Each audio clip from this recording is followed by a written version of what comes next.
বারবার আসছে সারা দুনিয়াতে, সেটা হচ্ছে প্রাইভেট কারের যে কালচার ডেভেলপ করেছে, এই কালচার থেকে আমাদের বের হয়ে আসতে হবে। প্রাইভেট কার কোনো রাষ্ট্রের যানবাহনের সলিউশন হইতে পারে না। আমি লম্বা সময় লন্ডনে ছিলাম, আমরা দেখেছি যে আপনার একটা কিভাবে কম্প্রিহেন্সিভ ট্রান্সপোর্ট মেকানিজম ডেভেলপ করেছে।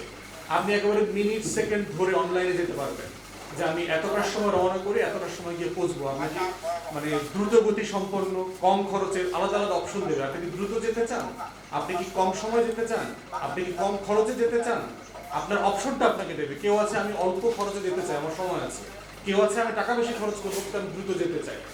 তো সেই ধরনের একটা কম্প্রিহেন্সিভ ট্রান্সপোর্ট সিস্টেম ডেভেলপ করা দরকার। পৃথিবীর বহু মডেল এখানে ফলো করা যায়। ইন্দোনেশিয়ান মডেল ফলো করতে পারেন, ভারত ভালো মডেল না আমাদের জন্য। তারপরে সাউথ আমেরিকার অনেকগুলো দেশে ভালো মডেল আছে, তারা এই ধরনের সিচুয়েশন থেকে কিভাবে গত 20-30 বছরে উঠে আসছে। ইভেন পাকিস্তান, আপনারা লাহোর, ইসলামাবাদের বড় বড়, করাচির বড় বড় শহরগুলোতে তারা গত 10-15 বছরের ডেভেলপমেন্ট ওয়ার্ক করে ট্রাফিক জ্যাম কিভাবে সাবস্ট্যান্সিয়ালি কমায় নিয়ে আসছে। তো সেই জায়গাগুলো আমাদের দরকার, যে প্রাইভেট কারকে ডিসকারেজ করা, কারণ তারা পরিবেশ দূষণ করছে। তারা প্রচুর পরিমাণে তেল, গ্যাস, ফসিল ফুয়েল যেটাকে আমরা বলছি, যে ফসিল ফুয়েল উঠছে। এটা পড়ার কারণে বাংলাদেশ এমনিতেই একটা ক্লাইমেট ভালনারেবল কান্ট্রি, আপনারা জানেন যে 2050 সালের ভিতরে আমাদের 1/3 ডুবে যাওয়ার সম্ভাবনা আছে। তো সেখানে আমাদের যত বেশি ফসিল ফুয়েল বার্নিং থেকে বেরোয় এসে আমাদের এনভায়রনমেন্টাল ফ্রেন্ডলি অপশনে যাওয়া যাবে। এই জন্য আমাদের প্রত্যেকটা বাস দরকার হচ্ছে দোতলা বাস এবং এসি বাস হওয়া দরকার। এবং স্ক্যান্ডিনেভিয়ান দেশগুলোতে আমরা দেখেছি যে ফিনল্যান্ড থেকে, নরওয়ে থেকে শুরু করে তারা পানি দিয়ে এনার্জি তৈরি করছে, যেটা তেল দিয়ে বাস চলে না, পানি দিয়ে চলে। এইটার টেকনোলজিও দুনিয়াতে এখন আছে। তাহলে আমার বৃষ্টির দেশ, আমার পানির দেশ, আমার সূর্যের দেশ, সোলারের দেশ। আপনি বাসের উপরে যদি সোলার প্যানেল করে দেন, আপনি এটা দিয়ে চলতে পারবেন কয়েক ঘন্টা।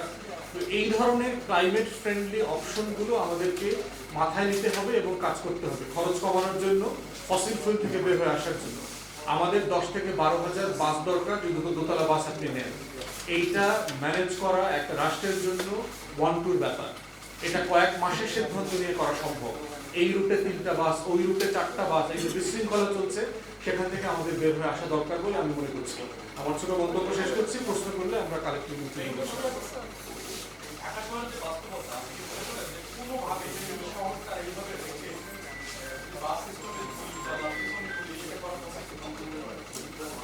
ধন্যবাদ আপনাকে। আসলে আমাকে বর্তমানে যদি আমাকে শুরু করতে হয়, বর্তমান বাস্তবতা আমাকে আজকে চলার পরিবেশটা আজকে নিশ্চিত করতে হবে। পরে আমাকে আমার যে এখানে মধ্যমেয়াদী, স্বল্পমেয়াদী এবং দীর্ঘমেয়াদী পদক্ষেপের মধ্য দিয়ে আমাকে সমাধানে যেতে হবে। আমাদের ফুয়াদ ভাই নিশ্চয়ই দীর্ঘমেয়াদী সমাধানের বিষয়ে স্পষ্ট করেছেন।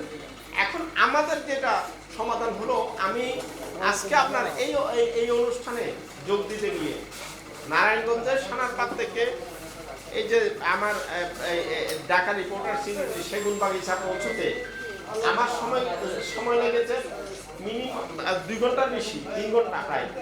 এখন যে বিষয়টি আমার আজকের যাতায়াতের ব্যবস্থাটা, আজকের সংকট, এটার সমাধান চাই। তারপরে আমরা মধ্যমেয়াদী এবং দীর্ঘমেয়াদী সমাধানের মধ্যে যেতে চাই। এখন আমি ভাই কি কিছু বলছিলেন না?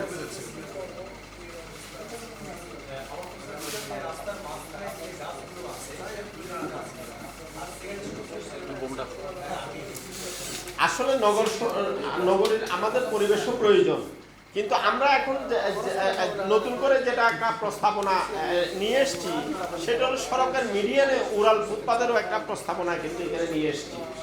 এখন আমাদের এখানে বক্তব্য রাখবেন শরীফুজ্জামান শরীফ ভাই। শরীফ ভাই,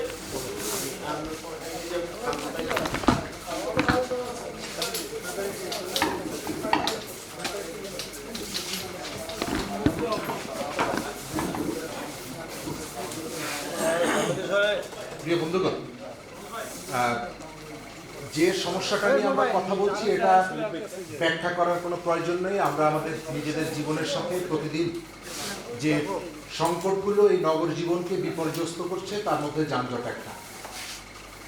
এটা হঠাৎ করে তৈরি হয়নি, হঠাৎ করে বন্ধ করা যায়।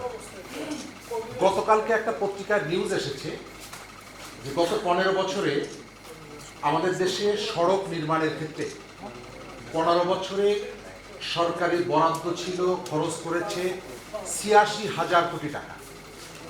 এই ৮৬,০০০ কোটি টাকার মধ্যে 15টি ঠিকাদারি প্রতিষ্ঠান, তারা ৭৫,০০০ কোটি টাকার কাজ করেছে। এবং এই 15টি প্রতিষ্ঠানের পেছনে সাবেক যোগাযোগ মন্ত্রী ওবায়দুল কাদের ছিলেন, সাবেক প্রধানমন্ত্রীর ভাই শেখ হেলাল ছিলেন এবং তাদের সামরিক উপদেষ্টা তিনি ছিলেন। অর্থাৎ এই 3 জনের সমর্থিত 15 জন ঠিকাদার ৮৩,০০০ কোটি টাকার ৭৫,০০০ কোটি টাকার কাজ করেছে। তার মানে হচ্ছে যে আমাদের এখানে ডেভেলপমেন্ট বলতে যে প্রকল্পগুলো নেওয়া হয়েছে তার পেছনে কিছু মানুষকে ফুলে ফেপে ওঠার অবারিত সুযোগ দেওয়ার জন্য করা হয়েছে। আমাদের গণপরিবহনের দিকে নজর দেওয়া হয়নি।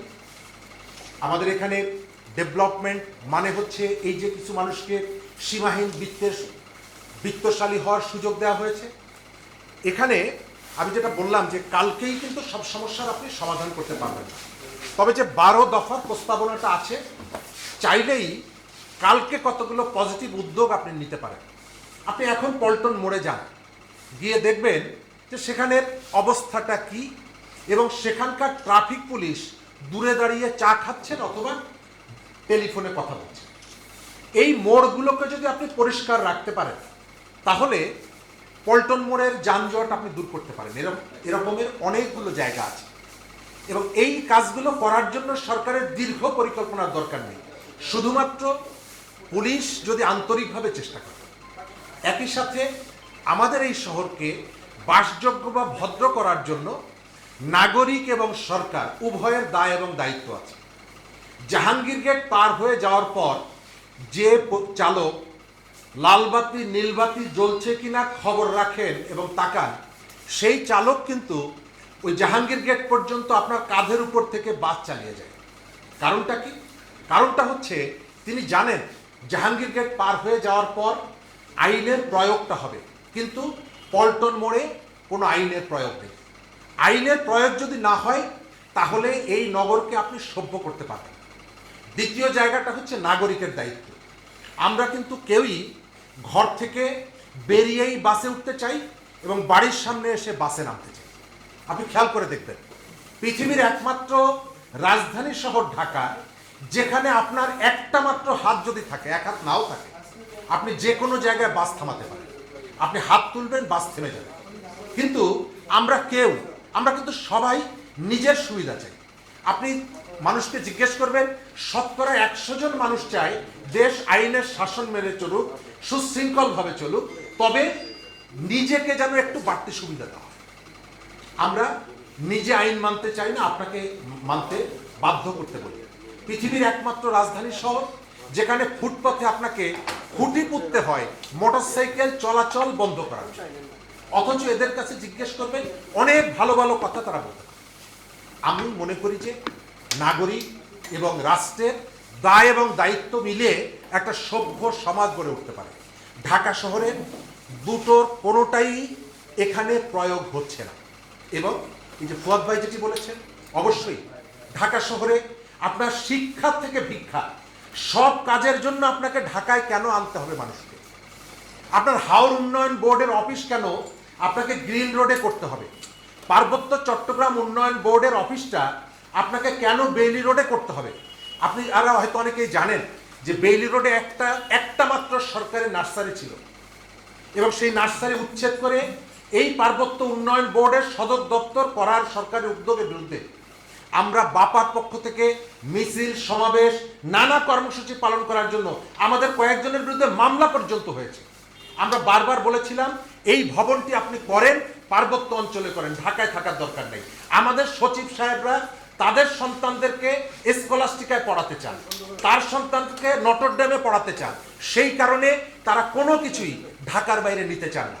এই আমলাদের এই মনস্তাত্ত্বিক পরিবর্তন যদি না হয় এই শহরকে বাঁচানো যাবে।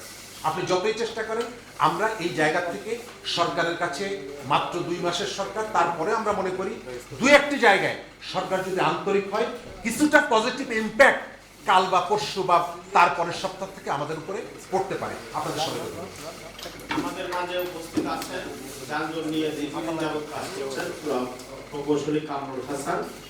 এখন কামরুল হাসান ভাইকে কিছু বলার জন্য